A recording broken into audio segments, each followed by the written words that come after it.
చిన్నప్పుడు మనకి పెద్దోళ్ళు ఒక సామెత చెప్పేవాళ్ళు. శుభం పలకరా పెళ్లి కొడక అంటే పెళ్లి కూతురు మొండేది అన్నాడంట. అట్లా ఉంది ప్రస్తుతం ఆంధ్రప్రదేశ్లో వైసీపీలో ఉన్నటువంటి మాజీ ఐటీ మినిస్టర్ యొక్క మాట. ఎందుకంటే ఆయన నిన్న ప్రెస్ మీట్ పెట్టి మాట్లాడాడు. ఇంతకుముందు దాదాపుగా ఒక 3 సిఐ సదస్సులు జరిగాయి. మా టైంలో గ్లోబల్ ఇన్వెస్ట్మెంట్లో ఒప్పందాలు జరిగాయి. అవన్నీ కూడా అన్ని కార్యరూపం దాల్చినటువంటి పరిస్థితి. ఎంఓలు కుదుర్చుకున్నంత మాత్రానే అవి కంపెనీలుగా కార్యరూపాలు దాలుస్తాయనేది వాస్తవం అనేది లేదు అని చెప్పాడు. వాస్తవ విషయం. మేము కూడా మొన్న చెప్పింది అదే. ఎంఓలు కుదుర్చుకున్నవన్నీ కూడా కార్యరూపం దాల్చవు. మనతో మాట్లాడిన వాళ్ళందరూ కూడా కంపెనీలు పెట్టడానికి రాష్ట్రంలోకి రారు. మీరు ఎక్కడో గ్లోబల్ సమ్మిట్ అని వాళ్ళందరినీ పిలిచి ఇన్వైట్ చేసి వాళ్ళతో ఏదో ఒక 10 to 15 minutes వాళ్ళతో స్పెండ్ చేస్తే మేము అదానీ డేటా సెంటర్ని మేమే తీసుకొచ్చాం, అది గూగుల్ డేటా సెంటర్గా మారింది. అట్లాగే నిపాన్ సోలార్ ప్రాజెక్ట్ పవన విద్యుత్తులను మేమే పెట్టుబడి పెట్టడానికి ఆహ్వానించాం. అట్లాగే స్టీల్ నవీన్ మిట్టల్ వాళ్ళది స్టీల్ ఫ్యాక్టరీ మేమే పెట్టడానికి తీసుకొచ్చాం. ఇలాంటివన్నీ చెప్పుకోవటానికి బాగుంటుంది. ఇప్పటికీ కూడా నువ్వు ఎలాగో ఐటీ మినిస్టర్గా ఉన్నప్పుడు ఏమీ పీకల, ఆంధ్రప్రదేశ్కి ఎటువంటి ఉపయోగం లేదు.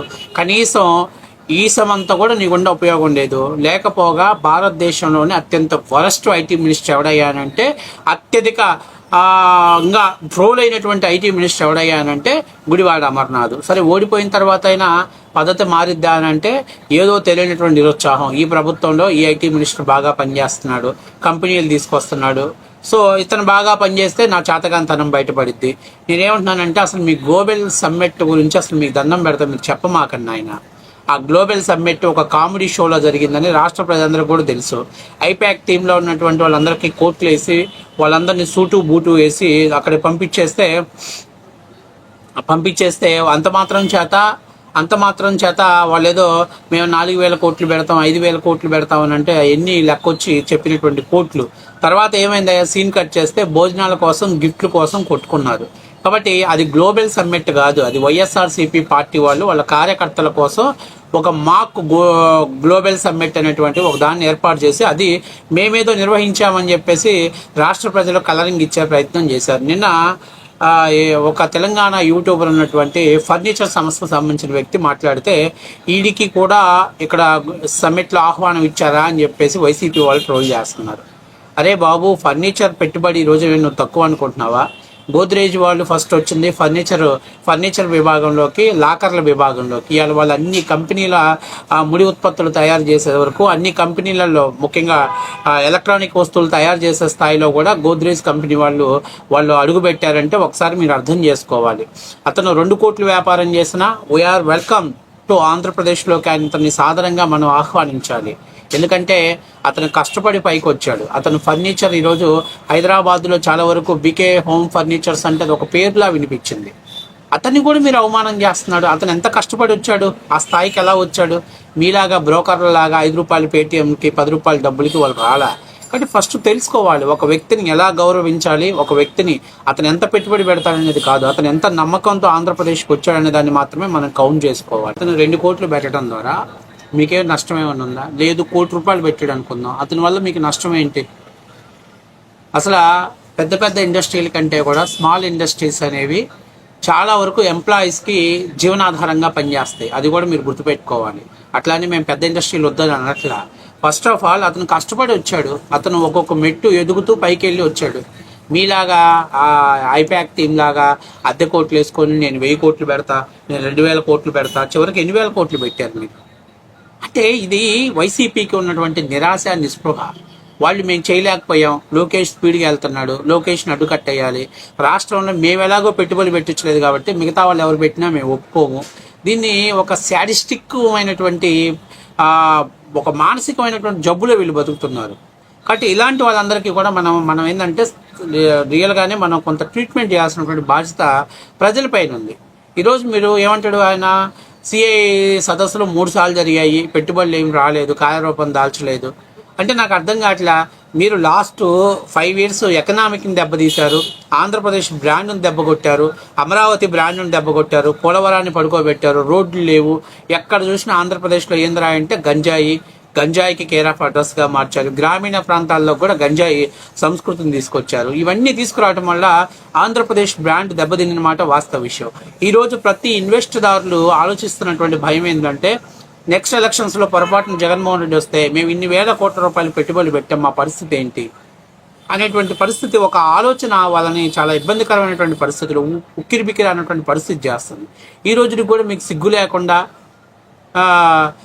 అసలు ఇండస్ట్రీస్ అవి కార్యరూపం దాల్చాలి కదా, ఎంఓలు గురుచుకున్నంత మాత్రం. మరి నిన్నటి నుంచి మీరంతా అదానీ బిర్లాని మేమే పిలిచాం, మంగళ బిర్లాని మేమే పిలిచాం, లేకపోతే అదానీని మేమే పిలిచాం, ముఖేష్ అంబానీని మేమే పిలిచాం అని ఎన్ని డప్పు కోతులు ఎందుకు చెప్పుకుంటున్నారు అంటే, మీరు మాత్రం డప్పు కొట్టవచ్చు, ఊరు వాడ చాటింపు వేసుకోవచ్చు, మిగతా వాళ్ళు మాత్రం అవి కార్యరూపం దాల్చి అవన్నీ కంపెనీలు అయిన తర్వాత ఎంప్లాయ్మెంట్ని జనరేట్ చేస్తేనే అప్పుడు వాటిని ఓకే ఈ ప్రభుత్వం సక్సెస్ సాధించిందని చెప్తారు. మీరు మాత్రం ఏదో గ్లోబల్ సమ్మిట్ అని ఒక టుక్కా సమ్మిట్ పెట్టేసి అందరికి కోట్లు వేసి లోపల తీసుకెళ్లి ఏదో ఒక అంబానీ గారిని, అదానీ గారిని, లేకపోతే కుమార మంగళ గారిని, బిర్లా గారి లాంటి వాళ్ళందరినీ పిలుచుకొచ్చి వీళ్ళందరూ తీసుకొచ్చేసి మేము కంపెనీలు పెట్టేస్తున్నాం, రాష్ట్రంలో కంపెనీలు వచ్చేస్తున్నాయి, వాళ్ళు అసలు ఇక్కడ ఇండస్ట్రీస్ పెట్టడానికి అసలు ఇంట్రెస్ట్ చూపించట్లా అని ఆయన చెప్పాడు. విండ్ పవర్ రెన్యూవల్ చెప్పారు. ఏం చెప్పాడు? జగన్మోహన్ రెడ్డి అలసత్వం గుండా, జగన్మోహన్ రెడ్డి నిర్ణయాలు గుండా మేము దాదాపుగా 6 ఏళ్ళు రాష్ట్రంలో ఎంఓ గుర్చుకున్నా మేము కంపెనీ పెట్టడానికి ఇష్టపడలేదు, ప్రభుత్వం అంతా మా మీద ఇంట్రెస్ట్ చూపించలేదు కాబట్టి మేము కూడా అంత ఇంట్రెస్ట్ చూపించలేకపోయామని అంత ఓపెన్ స్టేట్మెంట్ ఇస్తే, గత 5 ఏళ్లలో మీ యొక్క పారిశ్రామిక విధానాలు ఎంత చండాలంగా ఉన్నాయో కూడా వాళ్ళు పారిశ్రామికవేత్తలు చెప్తున్నా కూడా ఇంకా మీకు సిగ్గు లేకుండా, మీరు ఆత్మవిమర్శ చేసుకోకుండా, ఇంకా దాని మీద పూర్తి స్థాయిలో రివ్యూ నిర్వహించుకోకుండా ఇటువంటి స్టేట్మెంట్లు పాస్ చేస్తున్నారంటే, రానున్న రోజుల్లో నిజంగా ఈ కోడిగుడ్డుని పగలగొట్టడానికి రాష్ట్ర ప్రజలు సంసిద్ధమై ఉన్నారు. మీకు సింగిల్ డిజిట్కి ఇస్తే కానీ ఇన్వెస్టర్లకు కూడా ఒక నమ్మకం కలిగిద్ది. ఓకే, వీళ్ళు సింగిల్ డిజిట్కి పరిమితమైనంటే ఇంకా ఆంధ్ర రాష్ట్రంలో ఈ పార్టీ రాదు అనేటువంటి పరిస్థితిలోకి వస్తుంది. అంతేగాక మీ 40% ఓట్ షేర్ను కూడా ప్రజలు తగ్గించే మార్గంలో గట్టిగా ఉన్నారు. ఎందుకంటే పద్దాకలు మాట్లాడితే మాది 40% షేరు. అరే బాబు, మీరు ప్రజలకు ఈరోజు నువ్వు సిఐ సదస్సు జరిగింది, ఒప్పందాలు జరిగాయి, ఓకే వెరీ గుడ్, కార్యరూపం దాల్చాలి. వాళ్ళకి కావాల్సినటువంటి ఈ మధ్య ప్రభుత్వం ఒక కొత్త విధానాన్ని తీసుకొచ్చింది. ఆ పాలసీ ఏంటంటే, ప్రభుత్వానికి కంపెనీకి మధ్య థర్డ్ పార్టీ అంటే ఒక బ్యాంకర్స్ని పెట్టి ఒక స్కీమ్ తీసుకొచ్చారు. ఈ స్కీమ్ ఏంటంటే, ప్రభుత్వం ఏదైనా ఒక వర్క్ ఎవరికైనా ఇవ్వాలంటే దానికి సంబంధించినటువంటి డబ్బుల్ని వాళ్ళ అకౌంట్ అంటే థర్డ్ పార్టీ దగ్గర ఉంచుతుంది. తర్వాత ఎవరైతే ఈ వర్క్ చేయాలనుకున్న వాళ్ళు వీళ్ళ యొక్క రిక్వైర్మెంట్ ప్రకారంగానే వాళ్ళు వర్క్ చేసినట్లయితే వీళ్ళు వెరిఫై చేసి ఈ డబ్బుల్ని డైరెక్ట్గా కాంట్రాక్ట్ కంపెనీ వాళ్ళ అకౌంట్లో వేస్తారు. మీకు చిన్న ఉదాహరణ చెప్తున్నాను వినండి. నాకు ఒక కారు కావాలి. ఈ కారు నాకు ఏం కావాలి అంటే ఇంజన్ స్ట్రాంగ్గా ఉండాలి, అలాగే 1 కిలోమీటర్కి మైలేజ్ ఎక్కువ రావాలి. ఇవన్నీ కండిషన్స్ తోటి మీరు చేయగలిగితే నేను 30 లక్షలు మీ కారుకి డబ్బులు ఇస్తానని చెప్పి నేను ఆ కంపెనీతో ఒప్పందం కుదుర్చుకున్నా. కంపెనీ వాడు అవన్నీ ఏదైతే మనం పెట్టినటువంటి టర్మ్స్ అండ్ కండిషన్స్ అన్నిటికి లోబడి కార్ని వాడు తయారు చేసినప్పుడు ఆ కారు మనకు తయారు చేసినప్పుడు ఈ 30 లక్షల రూపాయల డబ్బులు మనం వాళ్ళకి చెల్లించాలి, ఇంతకుముందు సిస్టమ్. కానీ ఏమవుతుందంటే ఇక్కడ డిలే జరిగినప్పుడు కంపెనీ వాళ్ళు నష్టపోతున్నారు. కానీ ఇప్పుడు కొత్త సిస్టమ్ ఏం పెట్టారంటే, కంపెనీ వాడు నేను ఇద్దరి మధ్య కాంట్రాక్ట్ జరుగుతుంది. కానీ థర్డ్ పార్టీ పర్సన్ దగ్గర ఈ కాంట్రాక్ట్ అనేదాన్ని వాళ్ళ దగ్గర ఒకటి ఏదైతే నేను ఒక రిక్వైర్మెంట్ చెప్పాను కాబట్టి ఆ రిక్వైర్మెంట్కి లోబడి అతను తయారు చేస్తాన్నాడు కాబట్టి ఈ 30 లక్షల రూపాయలు థర్డ్ పార్టీ దగ్గర ఉంటుంది. సో ఎప్పుడైతే ఇతను ఆ ఐటెంని తయారు చేశాడో దాన్ని మనం చెప్పినటువంటి టర్మ్స్ అండ్ కండిషన్స్కి కరెక్ట్గా ఉందా లేదా చెక్ చేసి ఈ 30 లక్షలు కంపెనీ అకౌంట్కి ట్రాన్స్ఫర్ చేస్తాడు. సో తద్వారా ఏమవుతుందంటే కంపెనీ ప్రభుత్వం బిల్లులు ఎప్పుడు ఇస్తుందో వెయిట్ చేసేటువంటి పని పోయి పారదర్శకత పెరుగుతుంది, పేమెంట్ అనేది తొందరగా అందుతుంది. తద్వారాగా కంపెనీలకి వాళ్ళు కూడా మరికొంత అంటే ఉత్పాదక శక్తిని పెంచుకోవడానికి ఆసక్తి చూపిస్తారు. అలాగే ప్రభుత్వం మీద కూడా క్రెడిబిలిటీ పెరుగుతుంది. సో ఇలాంటి నూతన పాలసీ విధానాలు భారతదేశంలో ఫస్ట్ టైం ఆంధ్రప్రదేశ్లో అమలు చేయబోతున్నారు. ఇలాంటివి ఏమైనా కొత్త విధానాలు పారిశ్రామికవేత్తలకు ఎటువంటి ఇబ్బంది పరిస్థితులు ఉన్నాయి వాళ్ళ గురించి డిస్కషన్ చేసి దాని మీద వాళ్ళ సమస్యల్ని పరిష్కారం చేయగలిగితే గత 5 ఏళ్లలో మీరు ఇన్సెంటివ్స్ ఇవ్వాల ప్రభుత్వ కంపెనీలకి, కనీసం వాళ్ళకి కావాల్సినటువంటి వసతులు చేయాల. చివరికి దరిద్రం ఏంటంటే ఎయిమ్స్కి కూడా మంచినీళ్ళు సప్లై చేయించేతగలి దరిద్రులకి ఈ మీడియా ముందుకు వచ్చి ఆ కంపెనీలు కార్యరూపం దాల్చో ఇలాంటివన్నీ.